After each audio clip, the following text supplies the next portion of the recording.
Donc, on veut une révision des diagrammes de classe aujourd'hui. On va commencer en fait avec le principe fondamental. Donc, les diagrammes de classe, c'est un des diagrammes les plus utilisés dans les séries de diagrammes UML. Donc, ça nous permet de représenter l'architecture des différentes classes et objets d'un programme, d'un système, okay, d'une affaire quelconque que je veux programmer.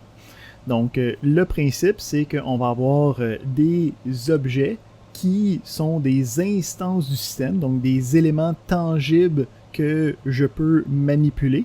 Okay? Donc, par défaut, ces éléments-là vont avoir une nomenclature aussi que tu vas avoir le nom de l'objet, le nom de l'instance, comme le nom de la variable en C# ou en Java qui contiendrait l'instance, puis un 2 points suivi du nom de la classe pour être capable de dire ben, ça vient de quelle classe. Donc, quand on parle d'une classe, on va revenir tantôt, mais c'est le principe d'avoir une description, une recette qui nous permet de décrire qu'est-ce que les instances, qu'est-ce que les objets vont être de la classe. Donc, quand on a différents objets, on va avoir différents attributs dans les objets, donc des caractéristiques, des valeurs physiques, des choses que je peux regarder, comptabiliser, statisticiser. Donc, on a une première partie en haut qui est le nom, puis on a une deuxième partie en dessous, facultative, qui sont la liste des attributs et leurs valeurs. Donc, quand on a des objets, ce qu'on va voir, c'est qu'ils peuvent être reliés ensemble. Donc, on peut avoir des liens entre les objets. En gros, si on se demande qu'est-ce que ça veut dire du côté programmation, en gros, c'est qu'à l'intérieur des différents attributs, à l'intérieur des propriétés, à l'intérieur des membres, à l'intérieur des variables d'instance, donc ça, tout ça c'est synonyme, là, dépendamment de à quel langage tu le demandes. Donc, en gros, dans les différents attributs, il va y avoir une référence vers l'autre élément pour être capable de parcourir d'un à l'autre. C'est ça que ça veut dire, le lien, la relation entre deux objets. Puis, on peut avoir plusieurs liens avec des objets de même type. Ça ferait que tu as un tableau d'objets à l'intérieur, des choses comme ça. Donc, ça dit comment est-ce que je peux naviguer dans mon programme à partir d'un objet, puis aller dans les autres, puis aller voir leurs caractéristiques, aller activer leurs différentes méthodes. Donc, le but des diagrammes d'objets, ça va être d'avoir des différents objets, différentes instances, puis d'être capable de bien représenter les liens spécifiques qu'on pourrait avoir dans une situation donnée. Hein, le but du diagramme d'objet, c'est de représenter le système à un instant donné, où c'est que toutes les valeurs sont comme figées, puis tous les liens sont disponibles à ce moment précis-là. Quand on parle d'objets, habituellement, dans la programmation orientée objet pure, dans la littérature de la programmation orientée objet, tu n'es pas obligé d'avoir des classes en tant que telles. Hein? Le principe, c'est qu'on a un objet, l'objet, il y a un nom, il y a des attributs, mais on se rend compte que quand on a plusieurs objets qui ont tout le temps les mêmes attributs, qui ont tout le temps les mêmes propriétés, qui représentent tout le temps les mêmes genres de choses, c'est plus facile de prendre cette formulation-là, cette description-là, puis l'implémenter sur un patron, une recette qui va me permettre de dire, ben toutes ces affaires-là, ça va avoir ces caractéristiques-là, ça va avoir ces opérations-là. Fait que la classe, son principe, c'est d'être capable de décrire qu'est-ce que les objets vont être capables de savoir, qu'est-ce qu'ils vont être capables de représenter, puis qu'est-ce qu'ils vont être capables de faire. Donc, le principe d'une classe, c'est de dire j'ai différents attributs, différentes informations qui peuvent être sauvegardées, mais quand je suis au niveau de la classe, j'ai jamais de valeur précise, j'ai jamais de valeur ponctuelle. Ce que je vais avoir, c'est habituellement un nom, puis un type de valeur. Donc, je dis que j'ai le nom, ça va être un string, mais je ne sais pas spécifiquement ça va être quoi. Ça va être au niveau des objets, au niveau des instances de savoir ça va être quoi les valeurs spécifiques, les valeurs ponctuelles de mon système. Donc, les classes, on a un nom, habituellement avec une lettre majuscule, on a les différents attributs, puis on va avoir aussi les différentes opérations, que ce que nous, on interprète dans les langages modernes comme étant des méthodes. Donc, les actions, le comportement que les objets de cette classe-là vont pouvoir faire. Habituellement, ça va être des choses qui vont avoir un impact ou qui vont dériver des informations des différents attributs. OK? Parce que sinon, ça ne devrait pas être une opération qui est assignée à la classe, ça devrait être une autre fonction juste à part. Excellent. Donc, les classes, OK, ça va bien. On a la syntaxe des différents attributs. Ah oui, Francisco, excuse-moi, je ne l'avais pas vu. Tantôt dans le slide, tu avais que pour le diagramme d'objet, on ne représentait pas les méthodes. Exact. Quelle est l'utilité de ça? Pourquoi on fait ça? Ben, parce que le principe, c'est que les objets, OK, qu'est-ce qu'ils ont de spécial entre eux autres, qu'est-ce qu'ils ont de spécial entre les instances, ça va toujours être les valeurs ponctuelles qu'il y a dans l'objet. Chaque objet qui fait partie, mettons, de student, on sait si on regarde la classe student, on sait c'est quoi les différentes méthodes. Puis indépendamment de l'objet student, ça va toujours être les mêmes méthodes.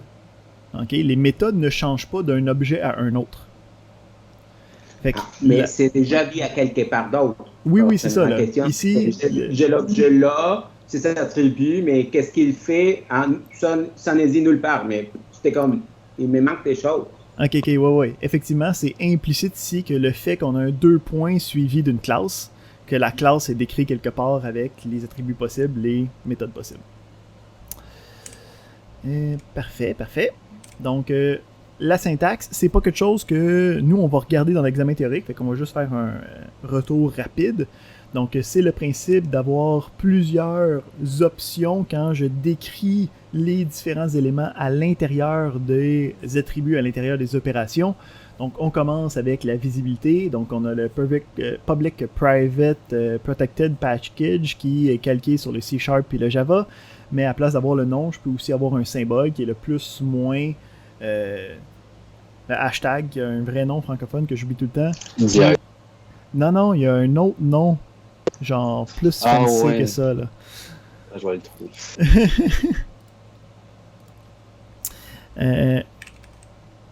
Puis le tilde qui représente le package. Le croisillon, c'est ça son vrai nom.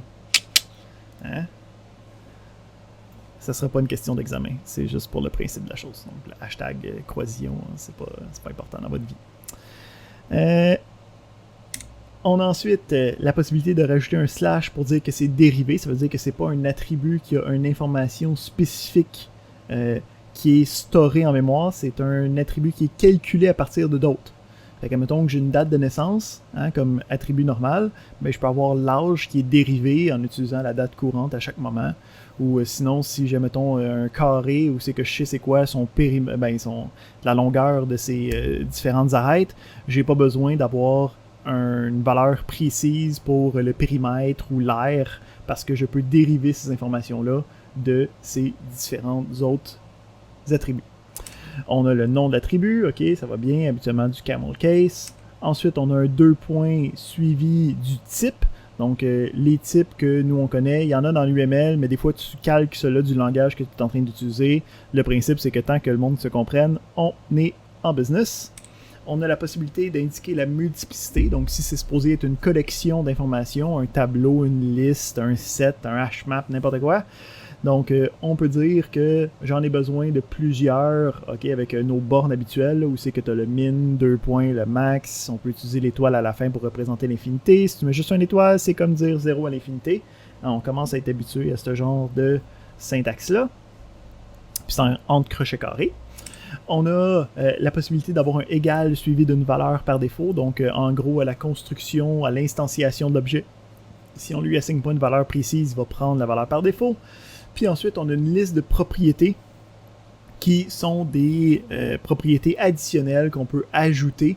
Okay, donc, dire que c'est read-only, que tu n'as pas le droit d'avoir 2 fois la même valeur entre les éléments, ok, puis ainsi de suite, dans notre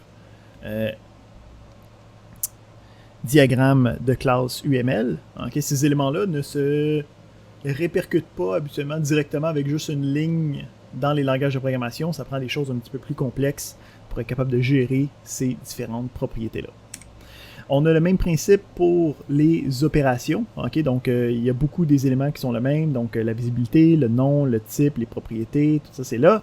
Mais on a une liste de paramètres, parce que le but des opérations, c'est d'activer ce qu'on reconnaît comme étant une fonction, une méthode. Okay? On a donc, entre parenthèses, différents paramètres d'entrée à cette fonction, méthode, opération-là.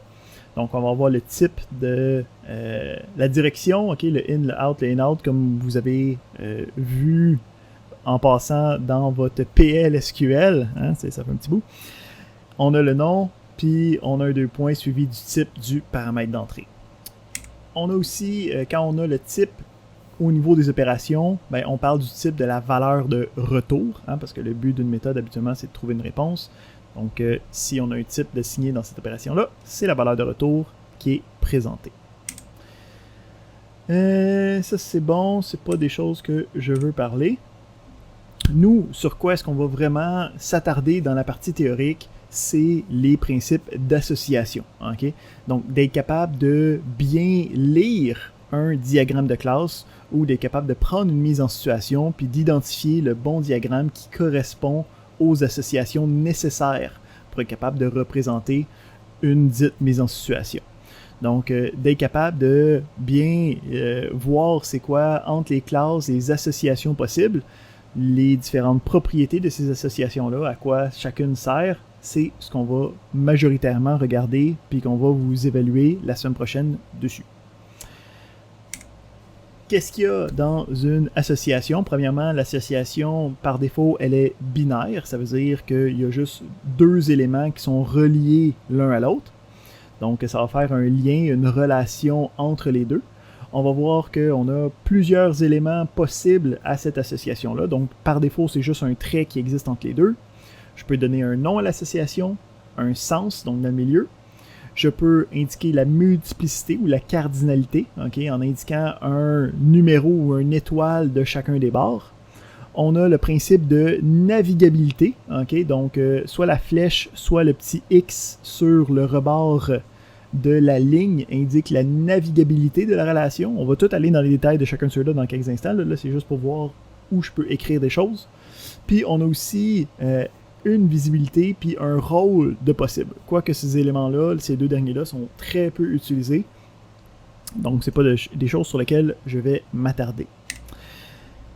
Premièrement, la navigabilité. Donc, on avait dit que la relation, ce que ça implique, c'est un lien, okay, une référence pour être capable de se promener d'un objet à l'autre. Hein? Par défaut, si j'ai un lien avec rien, ça l'indique une navigabilité bidirectionnelle. Ça veut dire que si je regarde mon exemple en bas à droite, je peux aller dans une instance de A puis retrouver les informations d'une instance de B. Puis si je suis dans une instance de B, ben je peux retrouver les informations de l'instance de A.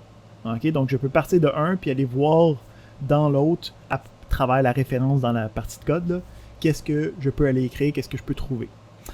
Si ce n'est pas le cas, si on n'est pas bidirectionnel, ok, ben là, il faut l'indiquer. Comment est-ce qu'on va l'indiquer? C'est avec un X du bord que ça navigue pas, puis d'une flèche dans le sens que ça navigue. Donc, si on regarde l'exemple au milieu à droite avec l'association qui a un petit X puis une petite flèche, ce qu'on est capable de dire, c'est qu'à partir de A, je suis capable de suivre la flèche, ok, puis aller voir les éléments de B. Mais de B, je ne suis pas capable, je pogne un petit X quand j'essaye d'aller vers A. Donc ici, la navigabilité est dans un sens unique de A vers B. La majorité des diagrammes peut avoir des variations, mais c'est ces deux-là qu'on va toujours utiliser pour être le plus explicite possible. Oui, Francisco? Dans la navigabilité me pose des problèmes parce que normalement, j'assume que je suis capable de naviguer dans un sens et dans l'autre. Je dis l'exemple. Par exemple, j'ai les départements, les employés du département. Je pense que quand je vois l'employé, je vois à quel département il appartient. Dans ce moment-là, la navigabilité de l'employé peut arriver jusqu'au département. Ouais, ben ça va toujours... mais ça, c'est une table, ça, c'est une entité, c'est pas une classe. Alors, je suis comme mélangé. Pourrais-tu donner un exemple? Comment je peux naviguer et pas naviguer? Fait que le principe ici, c'est, admettons que c'est pas navigable, ok? On va avoir le professeur, ok, qui n'est pas capable d'aller voir les étudiants, mais l'étudiant, lui, va être capable de savoir c'est qui ses professeurs. Ok? Fait que comment est-ce que ça va marcher? C'est que dans la classe étudiant, il va y avoir un lien vers les différents professeurs. Mais dans la classe professeur, il n'y aura pas d'information qui va identifier les étudiants possibles qui lui est relié. Ça veut dire que si j'ai une instance de professeur, je ne peux pas savoir les étudiants qui sont liés avec lui. Mais si j'ai un étudiant, je peux savoir quels professeurs sont liés avec lui. Pour déterminer que je peux pas, je vais, dans le cadre du professeur, je vais juste regarder l'information comme la boîte professeur, right? Donc, ben, là, il y a... c'est ça, tu prends la boîte professeur puis tu essaies de suivre le lien, puis là tu pognes un X, fait que ça fait en sorte que tu peux pas aller à étudiant. C'est ça ta question? Oui, moi je la pense comme, ok, je vois la table, je vois la liste des professeurs, mais je ne vois nulle part à qui ces professeurs enseignent. Mais c'est juste que dans ma tête, je dis, ok, mais c'est pas grave, je fais le join, je fais la requête. Ici, on parle pas de représentation de table SQL, on parle vraiment de représentation de code d'éléments. T'sais. Là, je suis en train de dire que dans mes objets de type professeur, j'ai pas besoin d'avoir la liste des étudiants, soit parce que je veux garder ça en mémoire, ou soit que parce que je veux garder ça privé, ou tu sais, comme il y a un paquet de raisons que je veux pas avoir de lien d'une place à l'autre, tu sais. Fait qu'ici, c'est pas directement pour juste des représentations de bases de données, hein, c'est pour une représentation d'un système habituellement qui va être codé dans un langage de programmation quelconque. Parfait, parfait. On continue. Deuxième possibilité, c'est la multiplicité, ou sinon ce qu'on appelle la cardinalité dans certains livres. Donc, le principe, c'est d'être capable de dire combien de liens d'une instance de cette barre-ci je vais avoir avec l'autre élément. Okay? Donc, la multiplicité se lit toujours dans un seul sens. Okay? Donc, les chiffres qu'il y a de chaque barre, là, tu en utilises juste un à la fois. Donc, comment est-ce qu'on interprète ça? Si je regarde, admettons, mon premier diagramme en haut, là, celui du haut, ben, je peux dire, je peux commencer avec lecturer, ok? Fait que je dis pour un lecturer, pour un chargé de cours, là, je suis ma ligne, puis je m'en vais jusqu'au prochain, puis c'est là que je lis la valeur. Pour un lecturer, je peux avoir plusieurs assignments. Ok? Donc, étoile, ça dit de 0 à une infinité. Puis, si je regarde de l'autre barre, je dis pour un assignment, je dis toujours pour un de celui-là. Pour un assignment, je suis la ligne, puis là, je dis j'ai un lecturer, j'ai un chargé de cours. OK? Fait que pour assignment, le fait qu'il y a une étoile à côté, c'est pas important pour quand je lis de assignment à lecturer. Okay, donc, qu'est-ce qui est important de se souvenir, c'est que quand je lis dans un sens, puis il y a juste un des chiffres qui est important quand je suis en train de faire une lecture de l'interprétation de qu'est-ce qui se passe. Fait que si je regarde le deuxième, celui du milieu, ben ça me dit qu'en tant que lecturer, ok, je suis le petit, j'ai de 1 ou à une infinité de cours. Puis l'inverse, si j'ai un cours, pour un cours, j'ai de 1 à une infinité de chargé de cours qui est relié à ce cours-là. Donc, c'est toujours pour un d'un bord, je regarde, il y en a combien de l'autre. On peut avoir des relations réflectives, hein, donc comme le dernier exemple, celui en bas, qui me permet de me relier à moi-même, donc qui va faire un tour sur lui-même. Donc, une personne peut être un parent puis un enfant de quelqu'un. Donc, on a besoin de bien suivre la liste pour être capable de bien lire ces éléments-là. On est capable de représenter des liens qui sont mutuellement exclusifs. Donc, d'être capable de dire, j'ai soit un lien vers ce type d'objet-là, soit un lien vers ce type d'objet-là, mais jamais les deux. Donc, on a ici le mot-clé XOR qui est relié avec des pointillés, ok, entre les deux liens qui sont mutuellement exclusifs. Fait que, si je regarde ça, ben pour un examen, j'ai soit un Office ou un Lectural qui est associé, mais jamais les deux en même temps. On continue, on va aller faire des exemples tantôt en masse, fait que c'est pas important celui-là. Donc ensuite, les associations NR, habituellement ternières, le principe c'est d'être capable de dire quand mon association inclut plus de 2 éléments, hein, parce que habituellement j'ai une association binaire, ça inclut 2 éléments de la relation.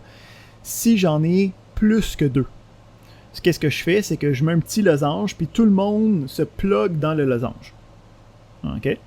Donc ici, j'ai une relation qui me dit j'ai des étudiants, j'ai des examens, j'ai des chargés de cours, puis les 3 ensemble se mélangent. Là, ici, comment je fais pour le lire? Okay? Parce que tantôt, comme on disait, c'est qu'on disait un de ça, je suis, puis je vais lire le chiffre. Okay? Ben là, c'est le même principe, c'est juste que c'est des relations en tuple de 2. Ça veut dire qu'il faut que j'en choisis 2, qui vont dire une paire de ça va avoir une relation, puis là, tu suis la ligne, puis tu vas aller lire le chiffre.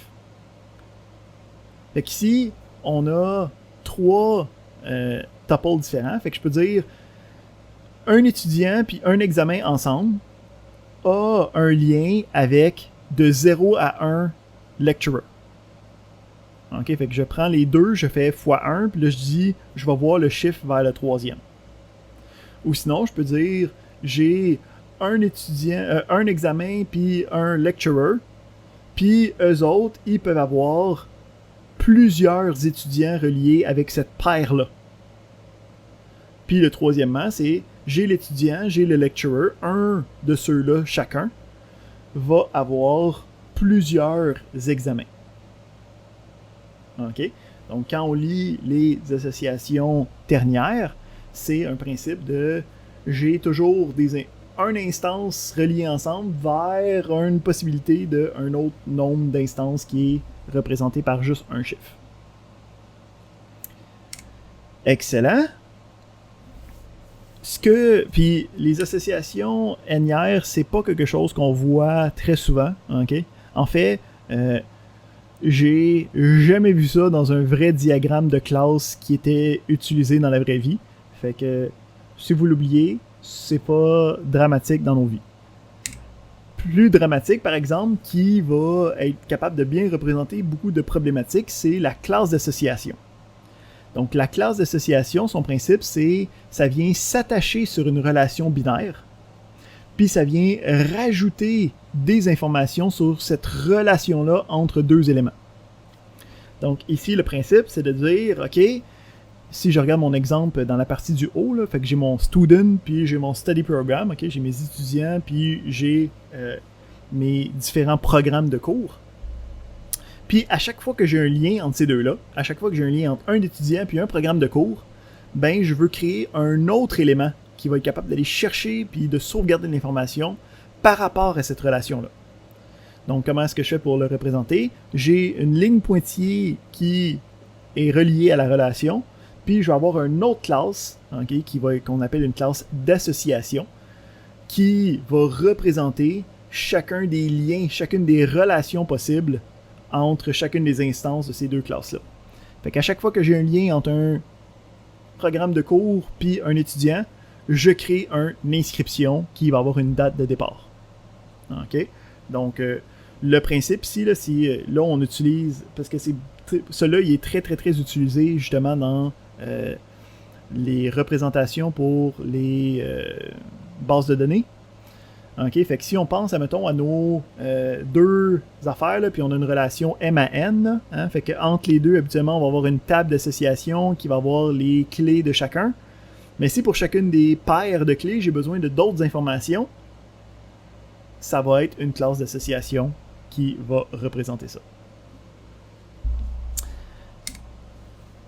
Parfait, oui, ça c'est bon. Les classes d'association, c'est habituellement utilisé quand on a une représentation de N à M, parce que si c'est de 1 à N, ben habituellement on peut comme l'insérer d'un bord ou de l'autre puis ne pas avoir de classe d'association qui est gérée avec ça. Fait que OK, ça va bien. Ça c'est correct. Parfait.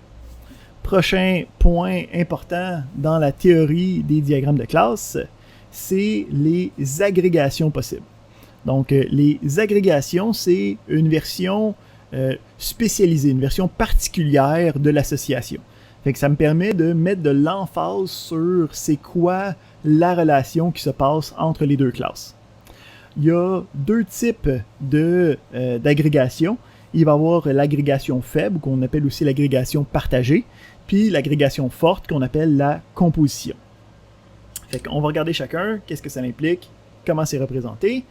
L'agrégation faible, okay, l'agrégation partagée, c'est représenté par un petit losange, okay, avec une couleur faible ou pas de couleur à l'intérieur. Comment est-ce que je peux lire la représentation avec l'agrégation partagée? Okay? Comment je peux le lire? C'est que le côté où c'est qu'il y a le losange, c'est l'élément regroupant l'autre partie. Okay? Donc ici, j'ai un exemple où c'est que j'ai un programme d'études, puis le programme d'études, ben, il contient plusieurs cours. Okay? Donc le programme d'études, c'est lui qui contient les autres affaires, fait que c'est lui qui a le losange. Le principe de l'agrégation, c'est vraiment de dire que ça appartient à. Okay? Donc, c'est vraiment une relation d'appartenance plus forte qu'une simple association ou une simple relation. Donc, quand on veut utiliser le losange, c'est quand on veut vraiment dire ça appartient, okay? Ça fait partie d'un tout qui est représenté par notre classe. L'agrégation partagée, qui on dit l'agrégation faible, je vais finir juste ici, avant de parler à Francisco. L'agrégation faible, qu'est-ce qui l'indique? C'est que les éléments qui font partie d'un tout ne sont pas nécessairement reliés de manière exclusive à l'association qu'on est en train de faire. Oui, Francisco? Tantôt, on avait le chargeur de cours, on avait le cours, on avait la relation A plus R, nanana. Ouais. Puis là, mais maintenant, on a de façon similaire une association, mais maintenant, on décrit l'agrégation. Mm-hmm. Qu'est-ce que ça m'apporte? Pourquoi ça vaut la peine de s'attarder là-dessus? Ouais. Ça me donne quoi? Excellente question. Puis, c'est nullement objectif. Okay? C'est totalement subjectif, l'utilisation de l'agrégation. C'est vraiment pour mettre de l'emphase sur la force de la relation. Okay? C'est vraiment juste pour symboliser quelque chose que tu veux représenter sur comment est-ce que tu interprètes ton système. Mais l'agrégation a habituellement très peu de répercussions sur le code qui vient derrière. Fait que c'est vraiment juste pour moi, en tant que concepteur, je veux que la personne qui lit mon schéma soit capable de bien voir que ça, cette partie-là, c'était important que ça soit représenté ensemble. OK? Plutôt que juste un lien de « ben, je peux faire référence à ça ». Merci beaucoup, parce que j'étais en train de penser comment représenter l'agrégation faible ou quoi que ce soit dans le code, et je trouvais pas... Ben c'est ça, il n'y a pas de manière de le faire, OK, à l'intérieur du code, c'est vraiment au niveau humain que ça se passe. Fait que, le principe de l'agrégation partagée, l'agrégation faible, c'est que les éléments sont capables de faire partie, OK, soit partie tout seul ou partie de d'autres regroupements en faisant partie de mon regroupement en même temps. Donc, habituellement, les agrégations partagées, on va l'utiliser quand on veut représenter une agrégation conceptuelle.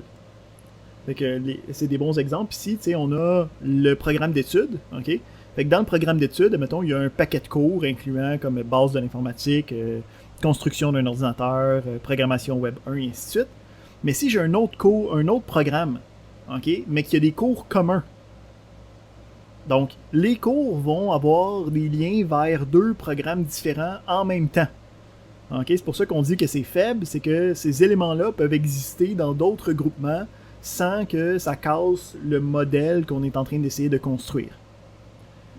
Le contraste de ça, ça va être la composition, donc l'agrégation forte. Donc l'agrégation forte, représentée encore une fois par un losange, mais cette fois-ci le losange est rempli noir. Ça se lit du même sens, fait que la représentation qui contient les éléments a le losange. Mais l'agrégation forte, ce que ça dit, c'est que les éléments qui sont reliés à ça ne devraient pas être capables d'exister si l'agrégant disparaît. OK? Donc, c'est une relation forte, habituellement représentée par des éléments physiques, okay, qui sont reliés ensemble physiquement. Okay? Donc, c'est habituellement où c'est qu'on va utiliser la composition. Fait que l'exemple typique, c'est j'ai un auto, l'auto a 4 pneus, je ne peux pas avoir ces mêmes pneus-là sur 2 autos en même temps, j'ai une agrégation forte. OK? Donc, même principe ici dans l'exemple. J'ai un building. Dans le building, il y a des salles de cours. Puis dans les salles de cours, il y a des projecteurs.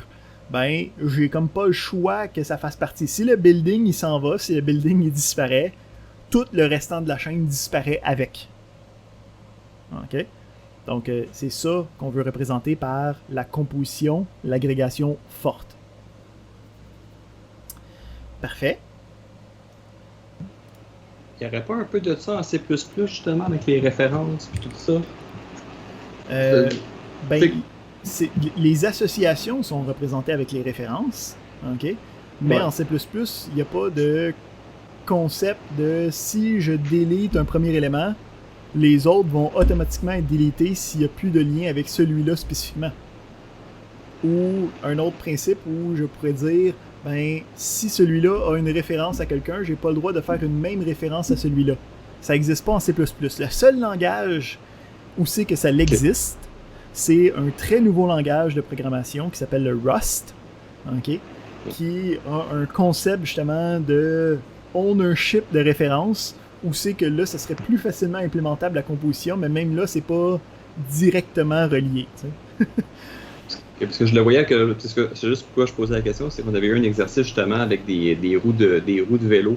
Ouais. Donc, tu passais de vélo en vélo. Ouais. Puis c'est ça, puis je me disais juste que maintenant, quand les roues n'existaient plus, il n'y avait plus de vélo, en tout cas ça. Ouais, mais c'est dans le sens que c'était à toi de tout faire ça manuellement.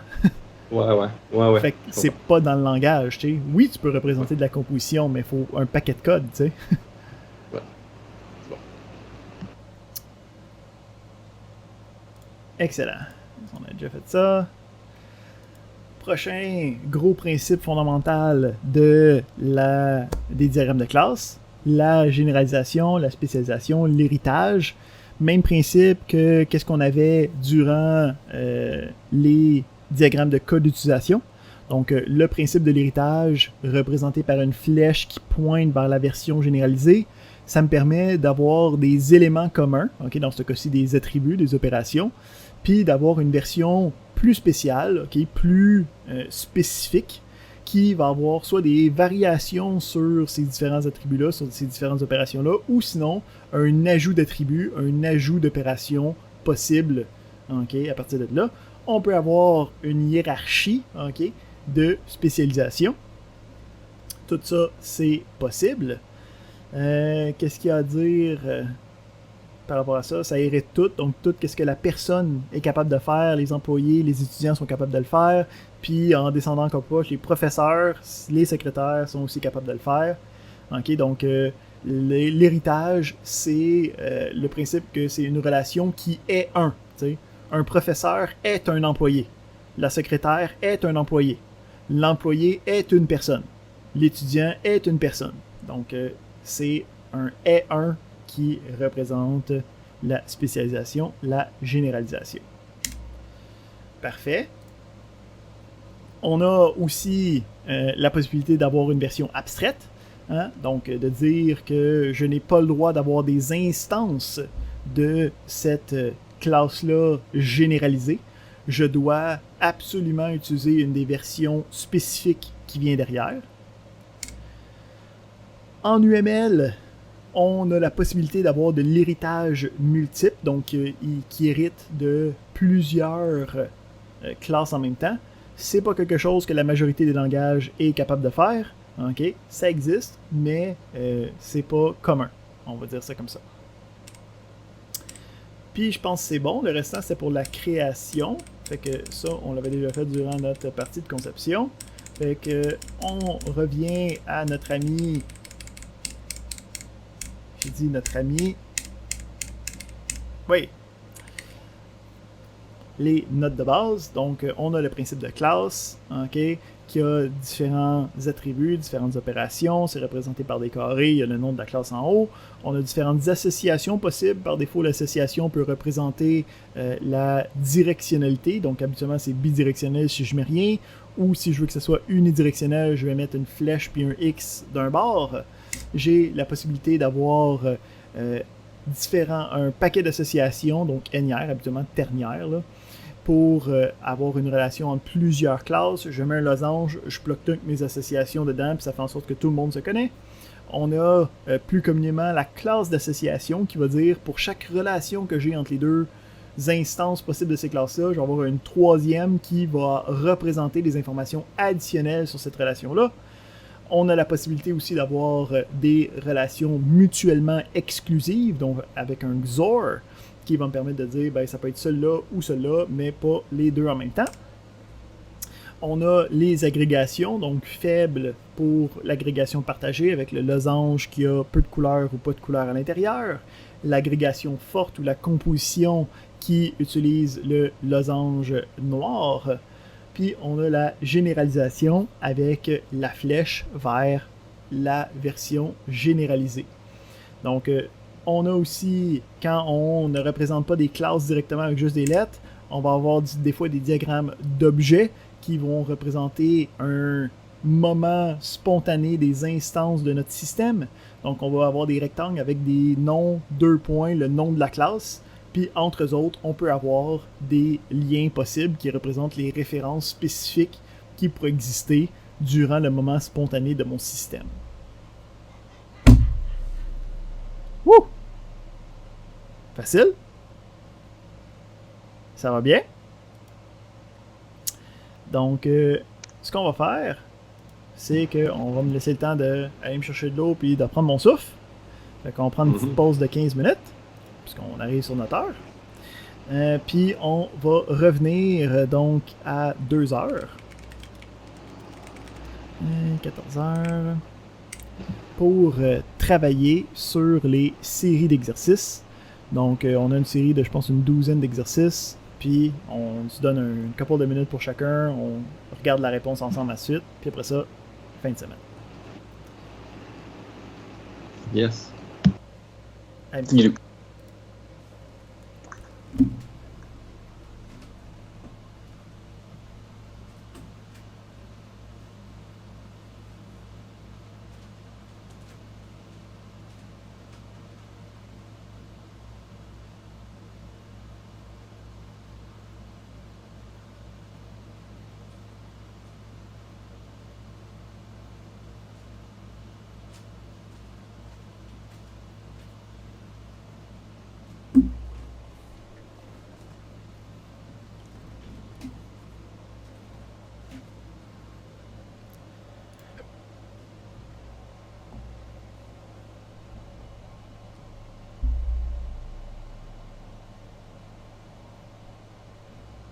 Hey, Go, j'ai une petite question pour toi.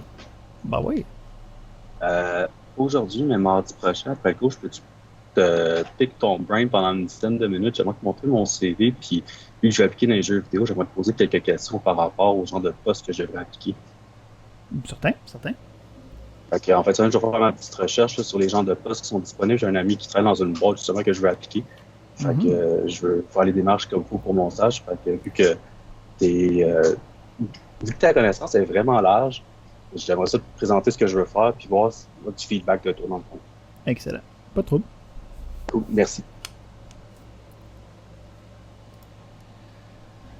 Alright. On va changer ça de place. Préparer ça ici.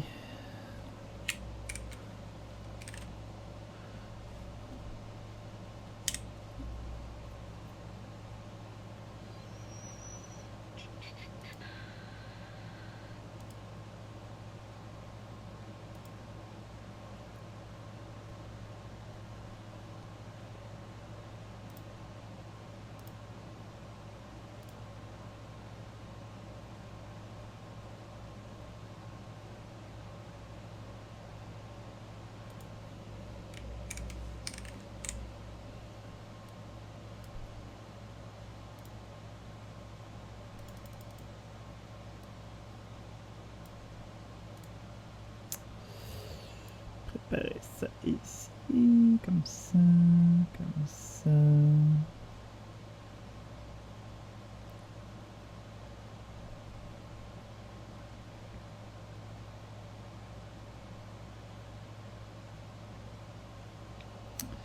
On va partager ça.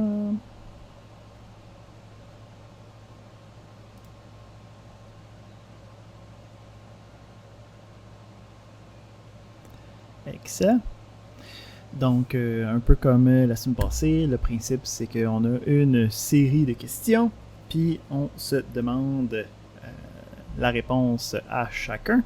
Fait que pour chacune des questions, je vous donnerai quelques minutes pour travailler dessus, puis après ça, on regarderait ensemble le résultat pour être certain de bien comprendre les questions, la théorie et les réponses qui viennent avec. Fait que on commence avec une première question. On dit je veux modéliser une situation suivante avec un diagramme de classe. Okay? Donc ici on te donne une mise en situation, puis je veux sélectionner le bon diagramme qui représente bien cette situation-là. Donc ici, je dis qu'il existe exactement deux types de participants, à savoir les membres et les invités. Puis on dit que les invités sont invités par les membres. Donc on a une mise en situation. Puis à partir de cette mise en situation-là, j'ai 4 diagrammes possibles. Okay? Donc je les ai éparpillés sur mes deux fenêtres, là, A, B, C et D.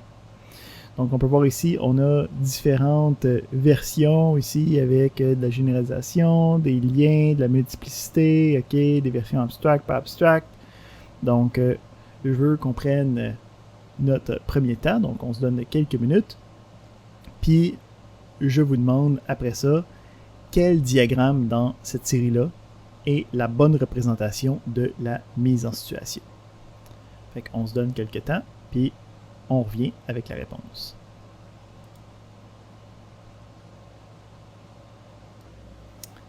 Alright. Donc, on est de retour. Y a-t-il quelqu'un qui serait prêt à se lancer pour dire qu'est-ce qu'il pense qu'il y a comme réponse dans ce numéro-là? Moi, je dirais avec ça. OK. Deuxième question. Pourquoi est-ce que tu irais avec C? Ben, parce que, dans le fond, membre puis guest, il hériterait de participants, puis ces participants des choses comme un numéro d'ID, un nom, un prénom, puis certaines informations basiques que les deux ont en commun. C'est sûr que membre va avoir un numéro de membre, puis les guests vont avoir des numéros de guest, j'imagine.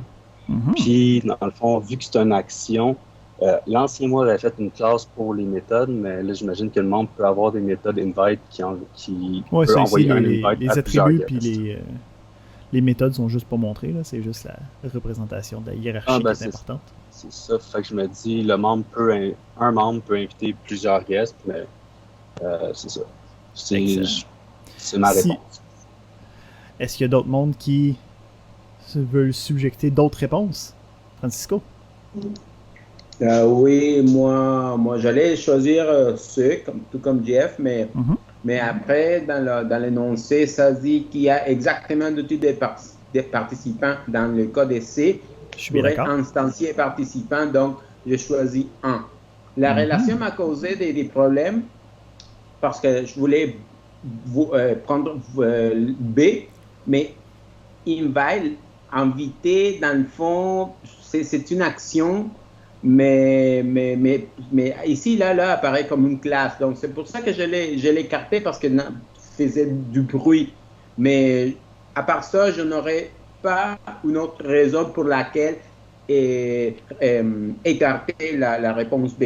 Dans le fond, je prends A, mais B, c'est ma question. Pourquoi? Pour une raison forte pour l'écarter, je ne l'ai pas. Ici, la problématique, puis Francisco a raison, c'est bien A, la bonne réponse. Comme il l'a mentionné, le fait que c'est marqué qu'il y a exactement deux types de participants, c'est ça qui nous fait choisir la version abstraite de participants pour les membres puis les invités. Ça veut dire qu'on ne peut pas avoir quelqu'un qui est juste un participant, il va falloir avoir soit un membre, soit un invité.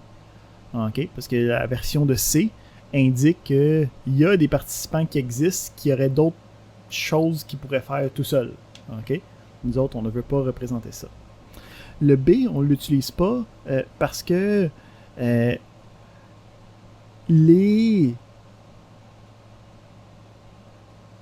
fait que c'est des 1 à 1, OK, indique très mal qu'est-ce qui est possible comme... Ben, le B, ce que ça l'indique, c'est que chaque membre a un invité.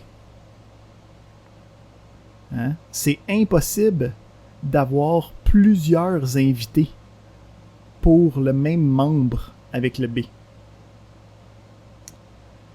Mais attends, là, le diagramme est en anglais. Ici, c'est pas invité, c'est invite. C'est invité. Oui, non, mais dans le sens que une invitation, OK, est reliée à un membre et est reliée à un invité. Mais pour un membre, j'ai juste une invitation. Je peux pas avoir plusieurs invitations du même membre. Fait qu'ici, la manière que c'est représenté, c'est impossible qu'un membre puisse inviter plusieurs personnes. Deuxième problématique, c'est que ici, membre a une relation directe avec une invitation, ce qui veut dire qu'un membre est obligé d'avoir une invitation. Ce qui n'est pas non plus représentatif de qu'est-ce qu'on veut, là. OK? Donc, le B non plus, not good enough. Le D, ben là ici, on a l'invitation qui est une généralisation d'un membre. Là ici, on a un problème au niveau de la modélisation elle-même. Est-ce qu'un membre, c'est une invitation? Non, ça ne marche pas. Le D, ici, la spécialisation fait pas de sens. OK? Donc, c'est notre A qui était notre grand gagnant pour être capable de représenter notre petit problème. Parfait. On s'en va à notre deuxième.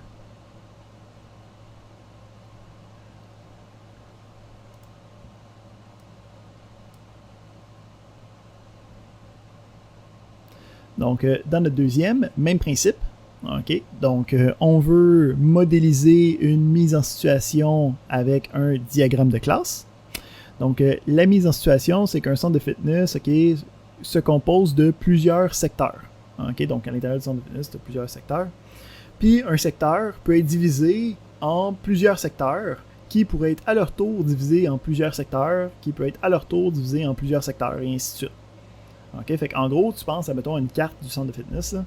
Puis tu dis, à l'intérieur de cette carte-là, je suis capable de la sous-diviser. Puis chacune des sous-divisions, je peux la ressous-diviser. Puis chacune de ces sous-divisions-là, je peux la ressous-diviser.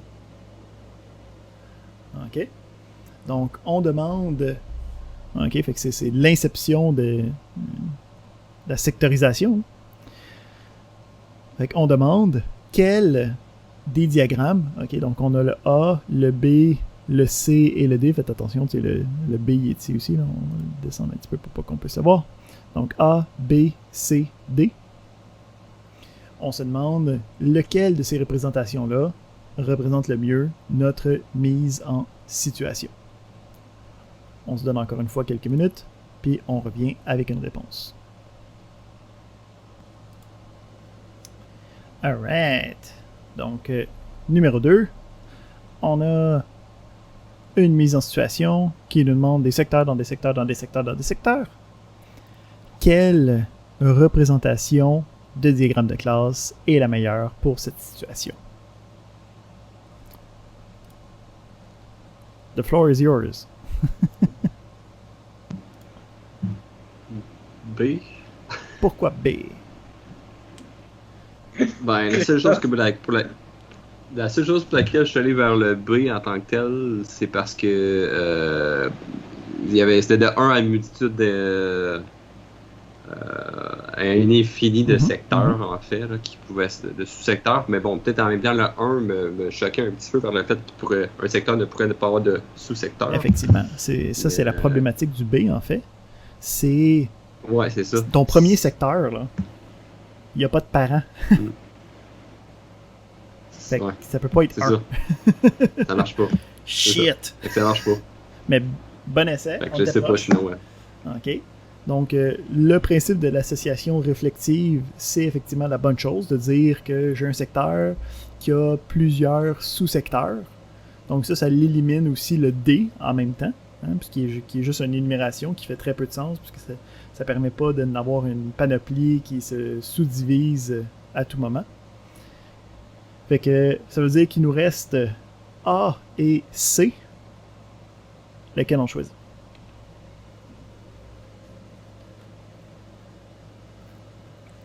Je n'ai pas compris. B et C ne sont pas des réponses B, correctes? non. B à cause du 1.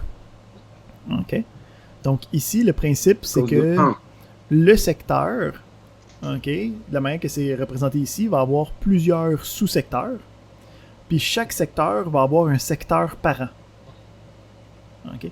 Mais là, le problématique, c'est que le premier secteur, là, il fait pas partie d'un autre parent. Là, fait que ça peut pas être cette représentation-là, malheureusement.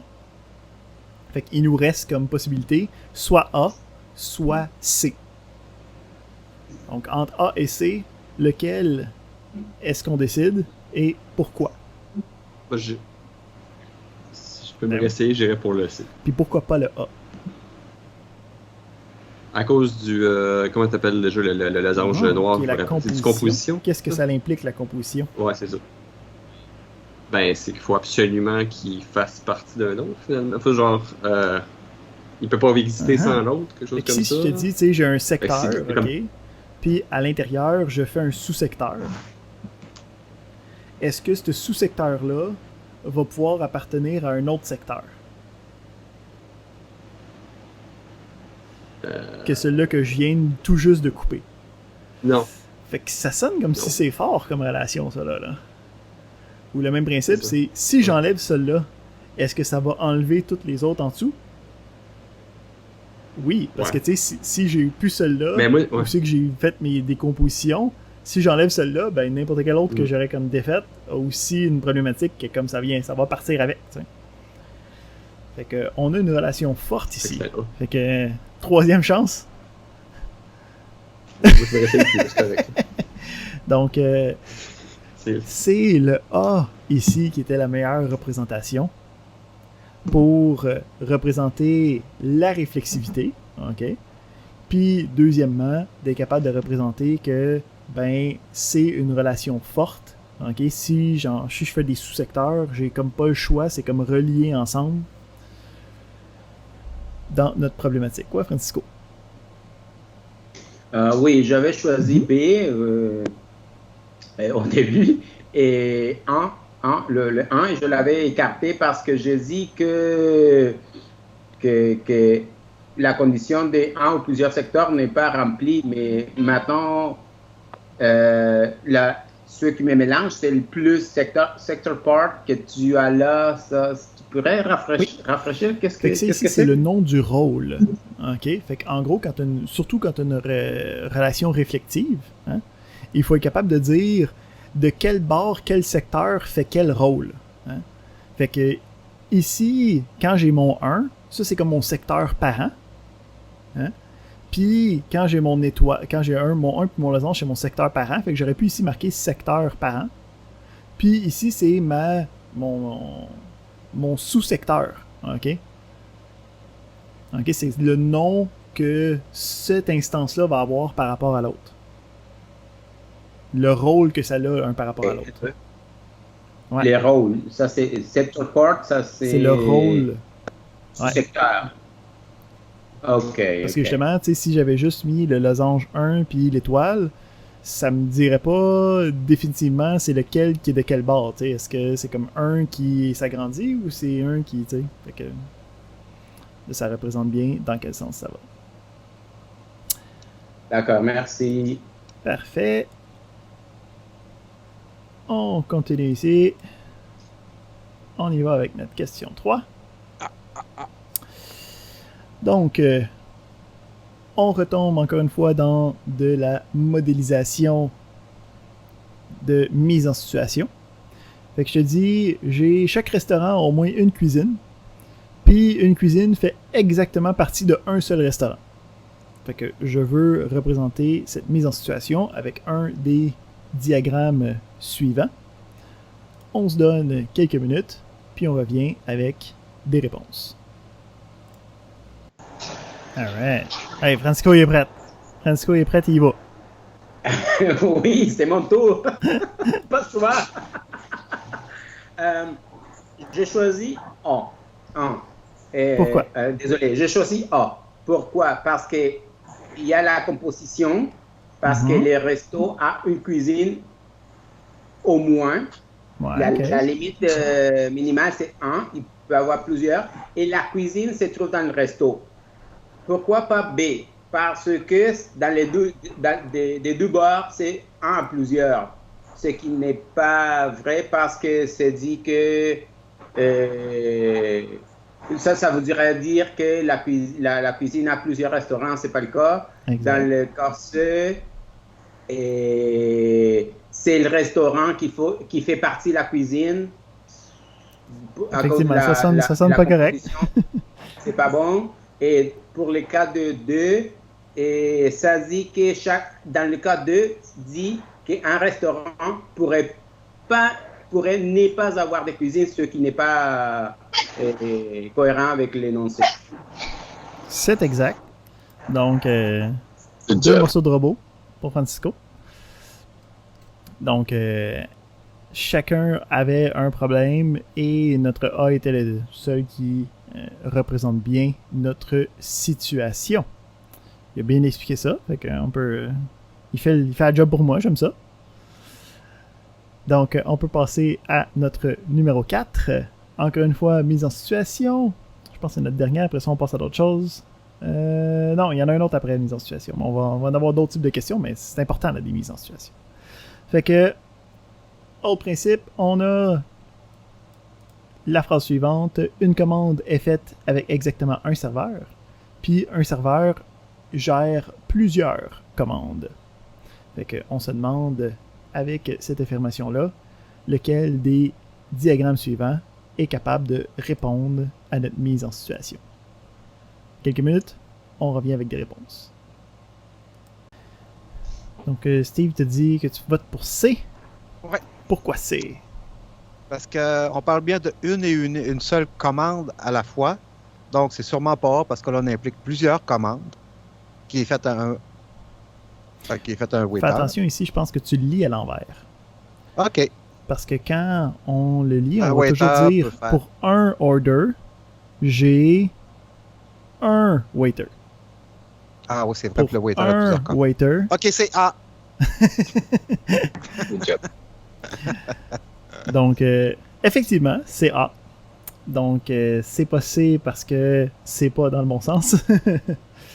On Ouais, c'est ça. a le principe que la commande se fait exactement à un serveur. OK? Puis là, ici, on a la possibilité, donc le C et le D avec le se fait exactement à un serveur, fait en sorte que le C et D, c'est right out.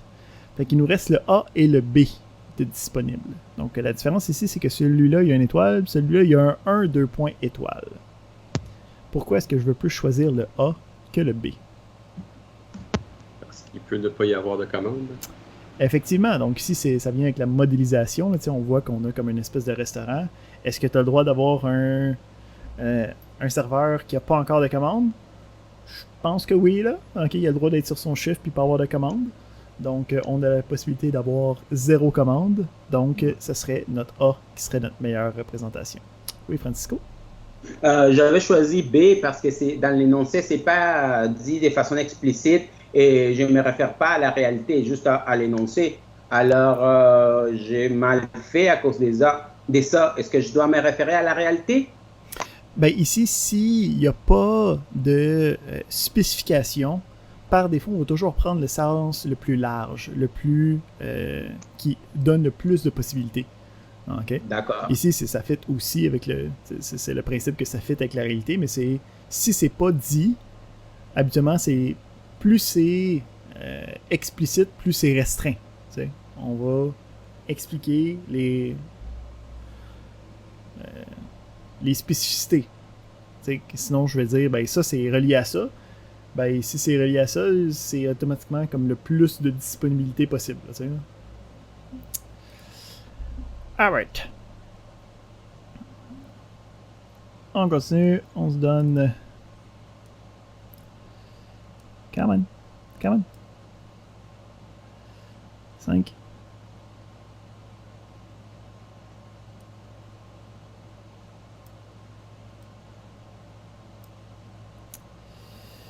Je veux 5. On va fermer ça. Excellent. Donc, une autre mise en situation. C'est la dernière. Après ça, il y a d'autres types de questions. Donc, on dit qu'on a un travailleur saisonnier, ok, peut être employé pendant une ou plusieurs saisons. Le début et la fin de chaque période d'emploi peut être sauvegardé. Ok, fait qu'ici, on a le principe de un principe de saison, c'est l'été 2020, l'automne 2014, l'hiver 1985. J'ai des employés qui peuvent travailler à différentes saisons. Puis, je vais être capable de sauvegarder la période d'emploi qui est représentée par cet emploiement. On se donne quelques minutes. On revient avec les réponses. Donc, on a un travailleur saisonnier qui peut être employé pendant une ou plusieurs saisons. On veut avoir comme information de stocker le début puis la fin de son emploiement par rapport à la saison où il a travaillé.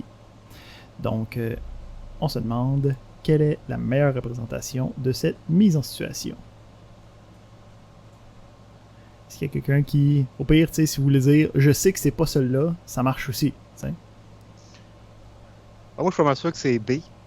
OK. Pourquoi B plus que les autres? Ben, parce qu'on dit bien qu'un travailleur saisonnier peut être employé pendant une ou plusieurs saisons. Mm-hmm. OK. Si on part de la saison employé, parce qu'en réalité, si on fait pas ça, c'est un XOR. Si on fait pas ça, ça va impliquer que l'employé il peut travailler dans les deux saisons en même temps. Mm-hmm. Tandis que là, on lui dit non, il faut que tu travailles juste dans une saison à la fois. Mais il peut travailler dans différentes saisons. Mais il peut pas. Ouais, dans différentes saisons, oui, mais pas en même temps. C'est ça que je veux dire. Oui, ben ça c'est correct aussi. Puis justement, Ouais. Le principe, c'est qu'une saison, ok, il va y avoir une instance pour chaque saison individuelle. Tu sais, tu peux pas avoir une instance pour l'été 2020 puis une deuxième instance encore pour l'été 2020. Ça fait pas de sens, ça. Là. Ah, OK. Qui est justement pourquoi on ne peut pas avoir B. Ouais, OK. Bon, bye. Fait que bon raisonnement, mais mauvaise conclusion. On se réessaye. Encore une fois, A. Ah. Pourquoi? Pourquoi pas D? Pourquoi pas D? Ouais. J'hésite entre les deux encore. C'est trop facile, c'est pour ça. Parce que, de un, on a, écoute, la saison peut avoir un ou plusieurs, peut avoir 0 ou plusieurs employés saisonniers, je dirais. Ben, ici, c'est ça. Saison, il manque juste de stock, là, tu sais, là, comme... Et où ma saison, là, tu sais? C'est ça. Je sais même pas laquelle saison ça fait partie, là. Fait que, C'est ça. Lui, effectivement, il est pas assez nice. Fait que là, il nous reste... Ouais, mais c'est un peu comme calculer une date de fête à partir de la date. C'est l'âge de quelqu'un à partir de la date. Tu pourrais inférer la saison avec le beginning and end. La problématique aussi, c'est que un season worker devrait être capable d'avoir une multitude de beginning and end. Mm-hmm. Ouais. Là, c'est Ok. pour un. C'est vrai qu'il y a un loop, genre. Ouais. Qui serait check, qui serait examine. Fait que ensuite, il nous reste le A et le C. Lequel des deux est le bon et pourquoi? Ou pourquoi il y en a un qui est moins bon que l'autre? Ou pas bon? Moi, c'est juste parce que pourquoi j'ai avec le A, c'est parce que les deux ont une multitude, tu sais, dans le sens ça peut être à l'infini. Mm-hmm. Donc, dans cette manière-là, on peut avoir besoin d'une classe d'association pour venir intégrer un peu comme qu'on faisait justement à SQL, aller chercher des informations qui sont importantes pour les joindre ensemble, c'est-à-dire le début et la fin qu'on va mettre dans Employment. Définitivement. Donc, effectivement, le A, c'est la bonne réponse. Mais il faut quand même savoir pourquoi C, c'est pas la bonne réponse. Qu'est-ce qui fait en sorte que C n'est pas la bonne réponse? Il y a d'autres mondes qui peuvent venir t'aider, là. Oui, moi, je dirais pour C, je l'ai capté parce que la saison, la saison est fixe dans le sens qu'elle a toujours les mêmes débuts et la même fin. C'est ça, c'est effectivement ça qui est problématique. Oui, ça veut dire qu'il va... Je ne peux pas changer la date à chaque fois que j'ai des nouvelles saisons. Et d'ailleurs, les données des dates des débuts et des fins sont associées, seraient plus associées comme aux travailleurs parce que c'est des travailleurs qui travaillent pendant une période. Dans le fond, c'est partagé entre les deux. C'est pour ça que ça c'est en classe d'association. Et voilà, et voilà. Donc ici, le début puis la fin n'est pas à la bonne place. C'est pas l'information qui a rapport à la saison. Deuxième problématique, c'est que sur une saison, j'ai plusieurs dates de début de travail puis de fin de travail dépendamment de l'employé. Fait que ça marche pas non plus de l'avoir ici en juste un élément parce que ça fait en sorte que ça ne fit pas avec la multiplicité possible. Tu as une autre question, Francisco? Oui, que, pour les B, je ne trouve pas comment écarter B. Okay. Je ne trouve pas des raisons comme lourdes, fortes, qui me disent non, ça, c'est pas ça. Peux-tu me le donner? Oui, le principe ici, c'est quand on regarde comme les associations possibles, ça fait en sorte que il peut avoir des employments, ok, fait que pour un season, puis pour un employment, ok, donc pour une saison, un emploi spécifique avec une date de début et de fin, je peux avoir de 1 à une infinité de saisons. Ça marche pas parce que si je dis j'ai un travailleur, j'ai un contrat, je devrais avoir juste une saison qui est associée avec. Hein? Puis de la manière de le lire ici, on prend un de chaque, puis là on suit la ligne pour aller voir la multiplicité vers l'autre. Fait que là ça dit pour un season worker puis un employment, j'ai de 1 à une infinité de saisons. Ça marche pas. Nous autres, on veut un contrat avec une date de début pour chaque saison. Si à la place des 1 étoile, j'avais un seulement, est-ce que ça marcherait? Oui, mais à ce point-là, tu aurais un 1 ici, un 1 ici, puis un étoile ici, ce qui n'est pas une relation ternaire qu'on veut habituellement représenter. T'sais, habituellement, la relation ternaire, c'est pour justement représenter des MN, peut-être avec un 1, puis c'est pour ça que c'est celui-là qui est vraiment le meilleur. T'sais. Mais ça aurait été une version passable, mettons. Excellent. Je l'ai éliminé parce que tu as dit que ça existait quasiment jamais. C'est ça. C'est pas lui. Bonne astuce. Moi, j'aime ça, les méta-réponses. C'est les meilleurs.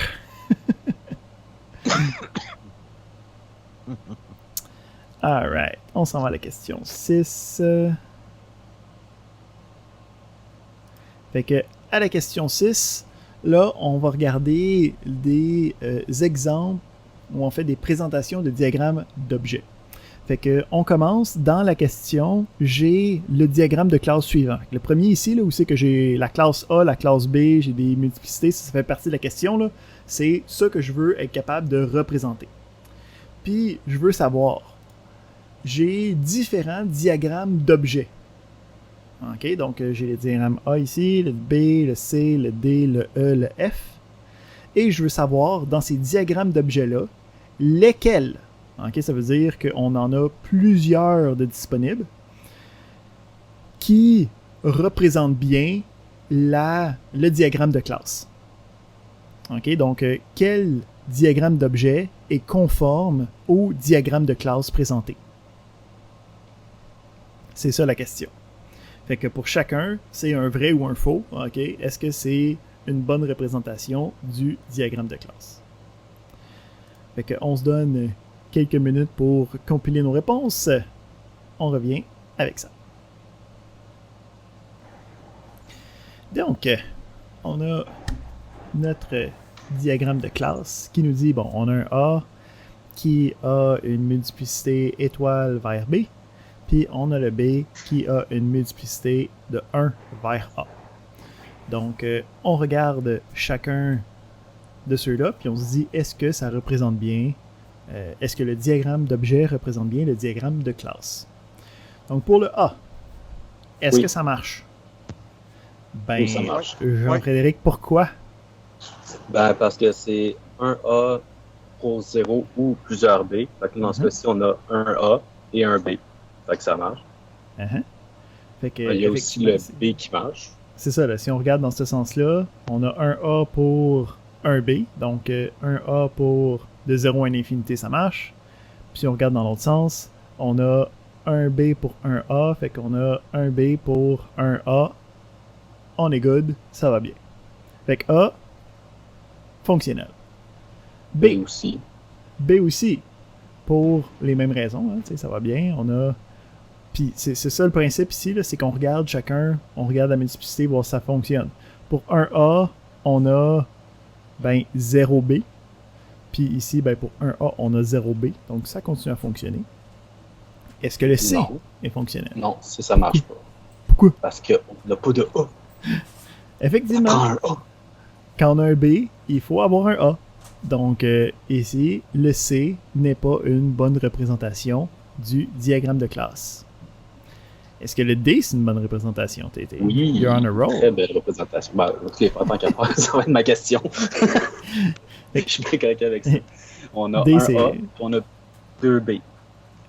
Fait que pour un A, on a plusieurs, mais pour chaque B, on a seulement un A.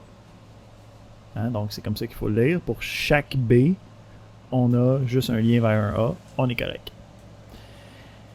Est-ce que le E, c'est une bonne représentation? Non, parce qu'on a plusieurs A. Effectivement, pour le B1, on a plusieurs liens vers des A. Hein, on a 2 A. Puis ici, du B, on dit qu'on a juste un A de possible. Ça marche pas. Est-ce que le F est une bonne représentation de notre classe? Pas comme ça. Il aurait fallu que ce soit A1 avec B1, A2 avec B2. Mais vu que là, on a B2 avec A1, ça marche. Le nom des instances n'a pas d'incidence. Ah non? Okay. C'est juste le nom que j'y donne. J'aurais pu l'appeler Toto, puis Patate, puis Maison, puis ça aurait tout aussi bien marché. Qu'est-ce qui est important, c'est la classe qui est représentative. Bonne correction.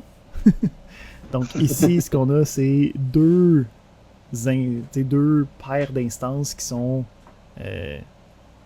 indépendantes. Mais on a quand même un A avec un B, puis un B avec un A, puis un A avec un B, puis un B avec un A. Oui, Francisco?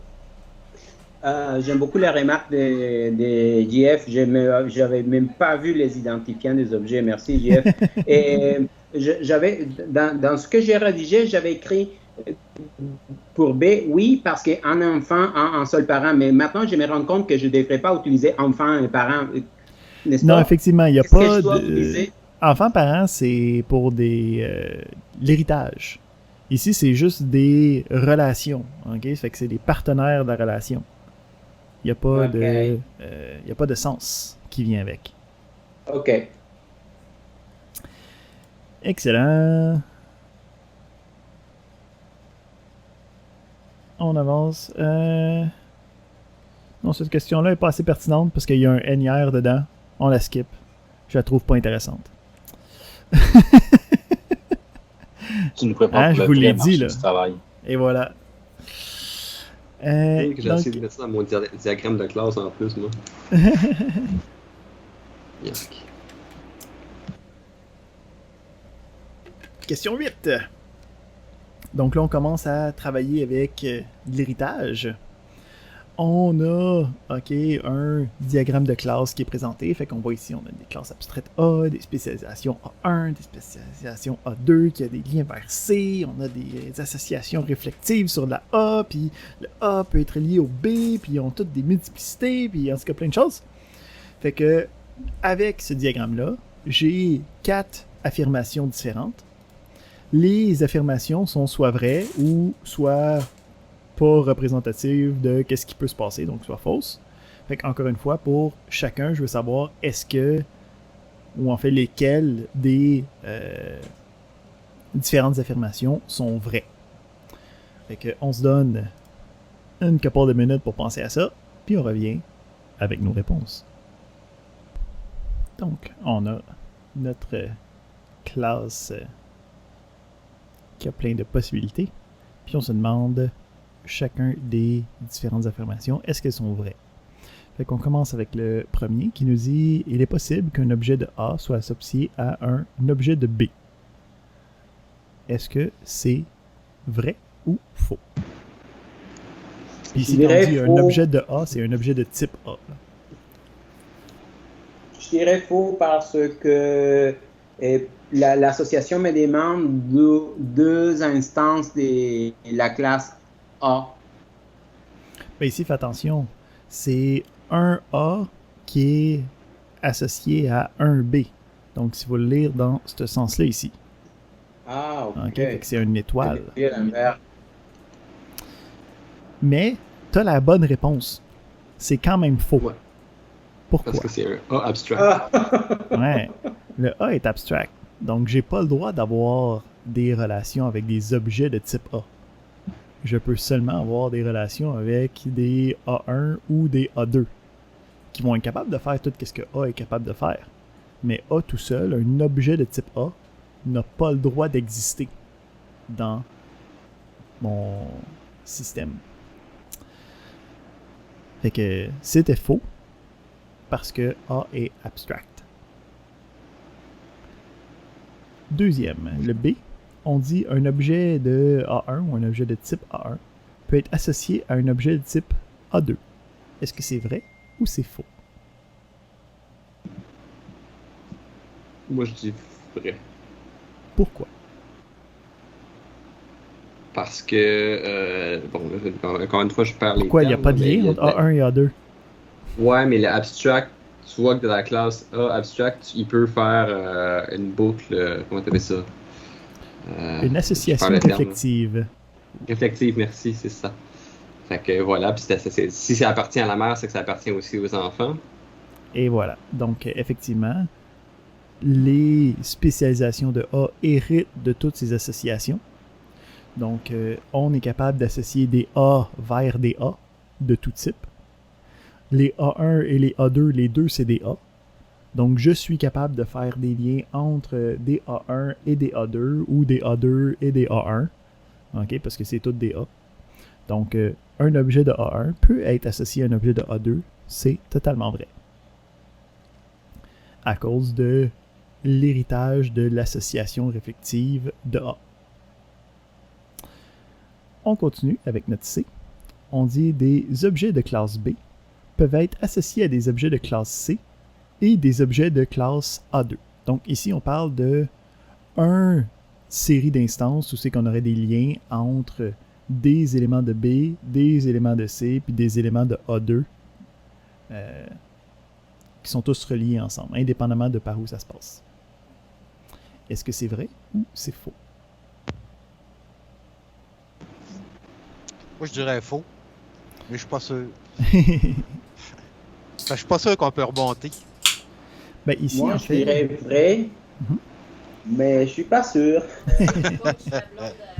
fait que, je sais pas si on peut remonter de l'abstract à retourner en haut jusqu'à C. Ben ici, ce qu'il faut dire, c'est justement tout ce qui est là, c'est comme si c'était là. Donc, la relation entre le B et le A est aussi disponible pour le A2. Ça veut dire que c'est comme si notre B avait un étoile lien 2 étoiles vers notre A2. OK? Parce qu'il hérite de tout ce qui est possible. Fait qu'à ce point-là, on aurait un lien entre B et A2, puis entre A2, on a aussi vers C. Donc, on est correct. Deuxième problématique possible, on peut voir ici que ça nous dit qu'on a des B, puis il faut avoir de 2 à une infinité, là. Mais c'est correct ici, on sidestep le problème parce qu'on n'arrête pas de dire des objets. Fait que il y a des liens. On en a plus qu'un, on est correct. Donc, le C est aussi possible dans notre représentation de diagramme de classe. C'est-tu parce que le A2 devient une classe associative? On a le droit de faire une liaison entre le C et le B? Ben ici, c'est que quand on dit des affirmations comme ça, c'est que est-ce que je suis capable de faire les liens entre tous ces éléments-là, indépendamment de par où ça passe? Ah, ok. OK? Ah, j'ai manqué ce bout-là. Ok. Pour répondre à cette question, j'utilisais ton critère de tantôt d'utiliser les cas généraux s'il n'y a rien d'explicite dit. C'est pour ça que je dis, OK, je peux rejoindre C par l'entremise des A2. Oui, c'est ça. Et aussi, ouais, parce que c'était difficile pour moi de répondre à ça. Mm-hmm. C'est pour ça qu'on y travaille. Hein? Dernier. On dit. Moi, je dirais faux. Donc, on dit un objet spécialisé de A. Ça veut dire pas A. Ça veut dire soit A1, soit A2. Peut être associé à un objet de type A1. Donc, est-ce que c'est vrai ou c'est faux? Tu vois. Là, tu m'as eu. Oui, c'est vrai. Parce que. Tout est dans le mot spécialisé. Exactement, ouais. Et voilà. Donc, effectivement, en fait, c'est un peu la même question que B. Hein? C'est juste ici, on ne spécifie pas est-ce que c'est A1 ou A2. On dit c'est un des deux. Mais puisque c'est une spécialisation, c'est certain que ça va être possible parce que chacun hérite de l'association réflexive sur A. Je ne l'avais pas raisonné comme ça parce que, vu que, admettons que je n'ai pas l'association réflexive, réflexive ou réflective? Réflective. Hein? Réflective. Admettons que je n'ai pas l'association réflexive. J'aurais répondu pareil vrai parce que un objet A1 est associé avec lui-même. Ouais, ok. Ben, ici, pour clarifier la question dans ce cas-là, sûrement que ça aurait été un autre objet de type A1. Ok. Habituellement, c'est quand on parle d'un objet, puis à un, c'est un autre. On va essayer d'éviter le. Je me suis dit ça aussi. J'ai dit, tu peux pas. Un objet A1 peut pas avoir deux. Avec un autre objet A1. Pas d'allure. Okay. On continue. Donc, question numéro 9.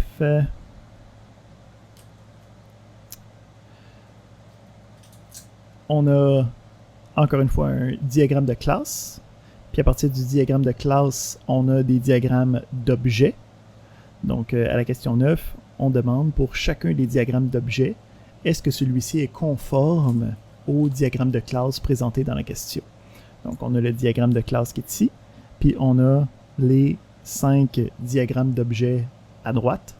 Je te demande lesquels de ces 5-là sont conformes, lesquels avec un S ici, sont conformes au diagramme de classe. On se donne un petit peu de temps, on revient avec ça. Donc on se demande par rapport à notre diagramme de classe, lesquels des diagrammes d'objets sont véridiques. Fait que si on commence avec le A, est-ce que le premier diagramme objet est une bonne représentation du diagramme de classe?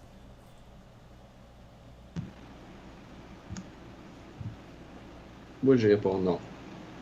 Mais pourquoi? C'est toujours... c'est ça. Parce qu'ils sont pas reliés, mis à part d'être mère-enfant, je vois pas la mère-fille, je vois pas la liaison. Là. Exact. Donc ici, il n'y a pas d'association, il n'y a pas de relation entre les deux. OK? Il y a une relation de spécialisation. Il y a une spécialisation, il y a un héritage, mais il n'y a pas d'association relationnelle. OK? Donc, il faut faire attention, les flèches n'indiquent pas une association normale. C'est un cas très spécifique de la généralisation. C'est pas parce qu'il y a une flèche entre les deux que deux de ces objets-là se connaissent. Hein? C'est pour dire que des B, C, des A. Donc, il n'y a pas de lien entre des A et des B nulle part. Le premier n'est pas bon. Donc, A est faux. Le deuxième, est-ce que... Comment il va, lui?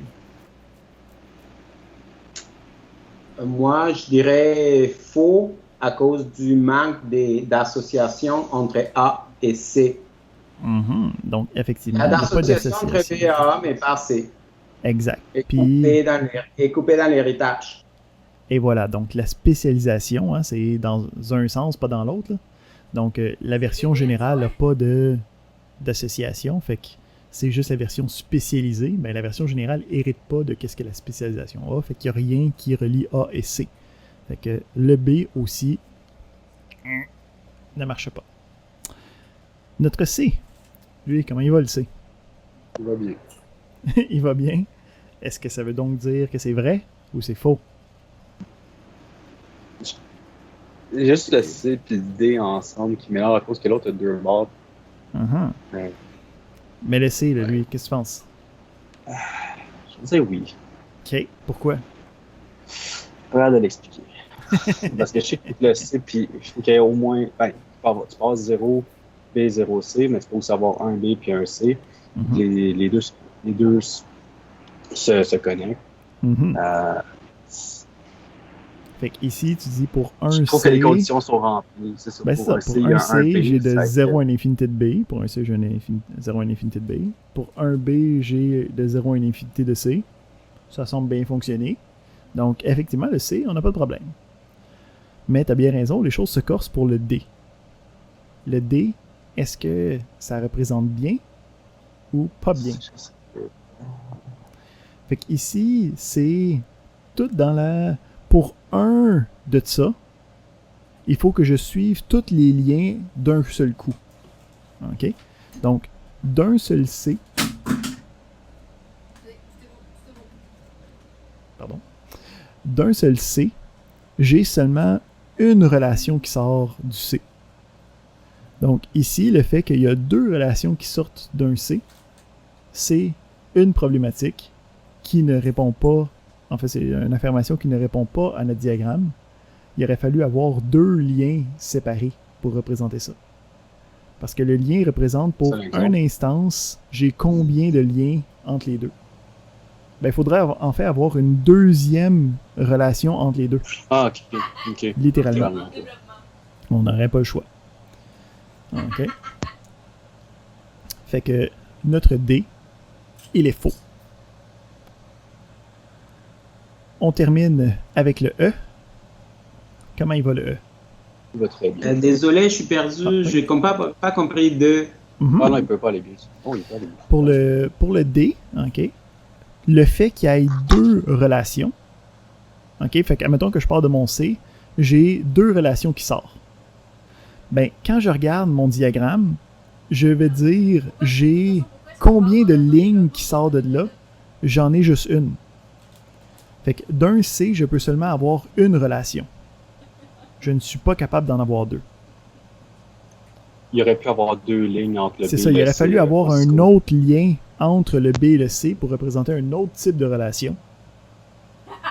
Pour être capable que ça soit fonctionnel. Okay. Un exemple qu'on aurait pu voir, c'est, mettons, pour la gestion d'une équipe. Okay. Donc, on a l'équipe. L'équipe a des joueurs. Okay. Donc, on a une équipe, on a des joueurs. Mais dans l'équipe, il y a un capitaine. Fait qu'il y a un deuxième lien vers l'équipe qui est le capitaine. OK? Donc là, un objet peut être partie de l'équipe et le capitaine. Mais il y a certains joueurs qui pourraient juste faire partie de l'équipe. Donc là, ça aurait du sens d'avoir plusieurs liens entre deux instances. Mais juste avec un de même, ça marche pas. Merci. Fait que, Jean-Frédéric, tu disais que le C... Oui, il est très bien. Mais pourquoi? Parce qu'il peut avoir zéro lien avec B, puis être là aussi. Fait qu'il répond aux conditions du modèle. Conforme au modèle, on a juste un C, puis on a le droit d'avoir aucun lien vers B. Donc juste un C tout seul. C'est bien correct. Ça représente bien notre modèle. Parfait. Question numéro 10. On retombe dans nos mises en situation. Donc ici, je veux dire qu'il existe plusieurs sortes d'oiseaux là, dans la vie. Hein, comme par exemple des merles, des muguets, des étourneaux. il y en a plein de types. Je veux être capable de représenter ça dans un diagramme de classe. J'ai 4 possibilités de diagramme de classe présentées ici. Je me demande lequel qui représente ma mise en situation. On se donne quelques minutes, on revient avec nos réponses. Donc, on veut représenter des espèces d'oiseaux différents. Il y a des merles, des muguets, des étourneaux. Comment est-ce que je représente ça dans un diagramme de classe? Lequel utilise-je?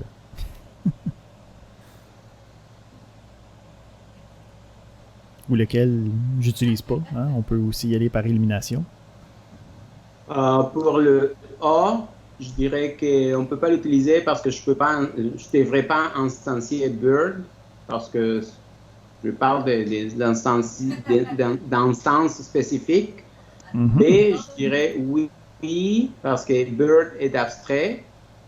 Pour C, je dis que c'est faux parce que là, je suis en train de... Pour avoir la relation entre un élément de bird, je dois l'instancier, sinon ça ne fait pas de sens. Donc, C, je dis faux.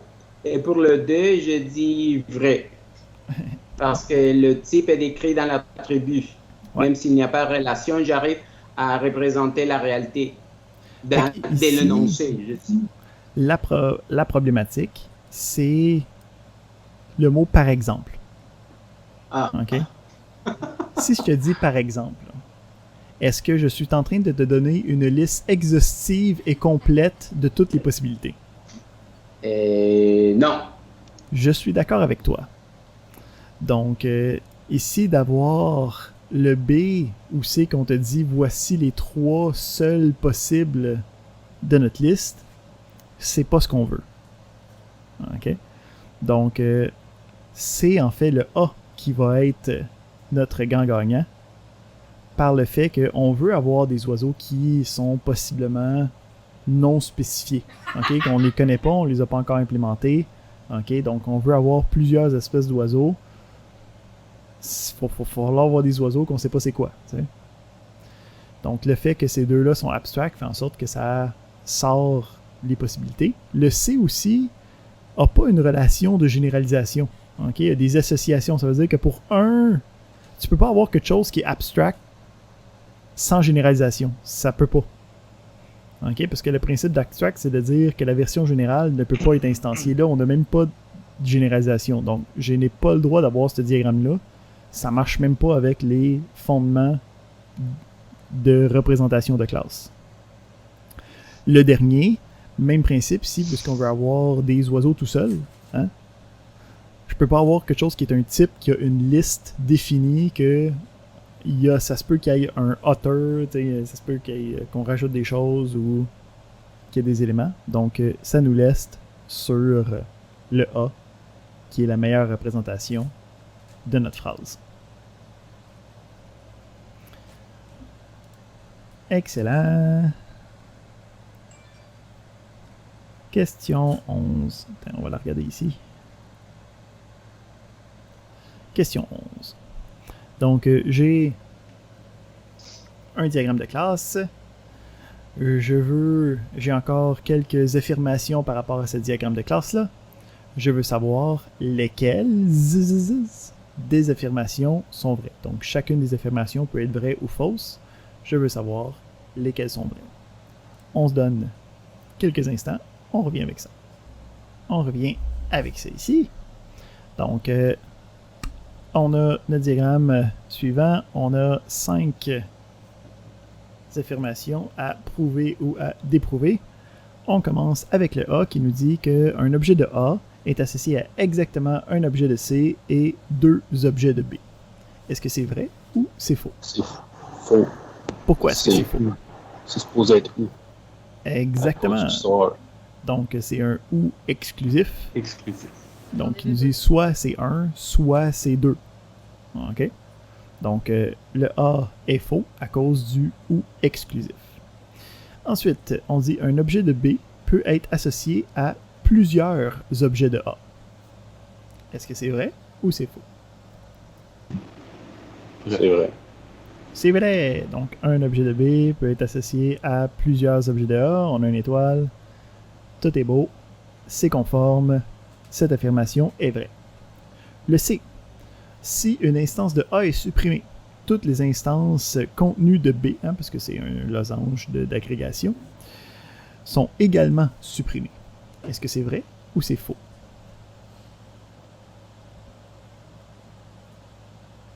Incertitude. Non, c'est faux. On sait que c'est une relation faible, mais... Exact. Donc, la relation faible, puis la différence justement avec la relation forte, une des caractéristiques, c'est qu'avec la composition, c'est justement quand je perds la composition, ça l'apporte les éléments avec lui. Donc, c'est seulement avec la composition, c'est seulement avec une relation forte que si on supprime le conteneur, ok, le contenant va partir avec. Donc, avec une relation faible, on peut déliter le A, puis les B peuvent subsister sans l'existence du A. Donc, ici, notre C, c'est faux, parce que c'est une agrégation partagée, une agrégation faible. Ce n'est pas une composition, ce n'est pas une agrégation forte. Pour Et ça moi, va me répondre à la question D. Ouais. Pour moi, j'étais en choc quand dans le cours passé, tu as dit que les pneus ne pouvaient pas exister sans la voiture. J'étais comme « Waouh! » Ben, ça, c'est la composition, c'est ça. C'est ça. Puis c'est l'exemple typique, là. Comme le char, puis les pneus, là, puis la composition, là, c'est de même. Fait qu'on a comme répondu par la bande à D, hein? Donc, le diamant dans A, est-ce que c'est appelé de la composition? Non, il faudrait qu'il soit noir. Il faudrait qu'il soit noir pour que ce soit de la composition. Ici, c'est de l'agrégation partagée, okay, de l'agrégation faible. Donc, c'est faux aussi pour le D. On a le dernier, le E. On dit un objet de A peut contenir 2 objets de B. Okay. Mm-hmm. Oui. C'est vrai. Donc, le peut est, comme dit, c'est pas obligatoire, surtout avec le XOR, hein, ça peut être un ou l'autre. Si ça aurait été doit, ça aurait été faux. Donc, si ça aurait été l'objet de A doit contenir 2 objets de B, ça aurait été faux parce qu'on aurait aussi la possibilité d'avoir un objet de C à la place. Hein? Mais que ça peut, oui, ça peut. Donc, l'objet de A suit le lien vers le B, on a 2, donc on a 2 objets de B qui est relié à A, ça va bien. Donc, l'affirmation E est véridique.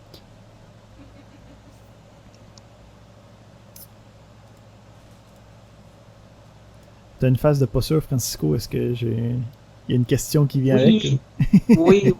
Oui, parce que c'est dans le fond cette interprétation, parce que quand j'ai répondu faux, parce que je me réfère à la question par rapport aux objets B. Alors, c'est pas peu. Il faut que A ait 2 objets B, nécessairement. Non, à cause du XOR. Donc, le XOR fait que soit cette relation-là existe, soit cette relation-là existe. C'est l'un ou l'autre.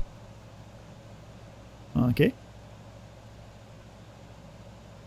Donc, ici, si j'ai mon A, un objet de A, si l'instance de A a une relation avec un C, il n'aura aucune relation avec des B. Hein, parce que le XOR fait en sorte que c'est un ou l'autre que je peux utiliser. C'est plus clair? Ouais. Mais s'il n'y avait pas le XOR, mettons on enlève le C, cette partie-là. Ouais. On laisse ça comme ça avec cette phrase-là. Est-ce que ça devient correct?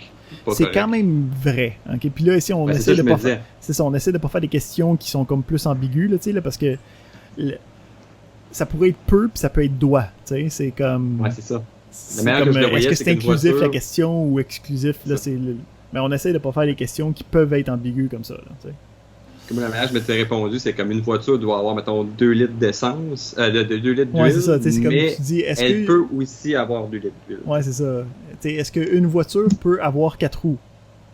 C'est comme, oui, mais elle doit avoir 4 roues. Mais c'est pas mutuellement exclusif, donc les deux seraient, mais ça serait quand même vrai qu'elle peut. Ouais, voilà. Ok. Hop là.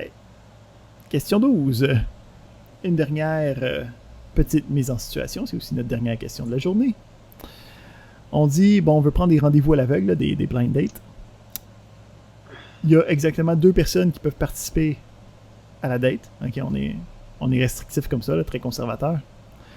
On dit qu'une personne peut participer à plusieurs rendez-vous à l'aveugle, mais on ne suffit pas de connaître une personne pour savoir ses rendez-vous.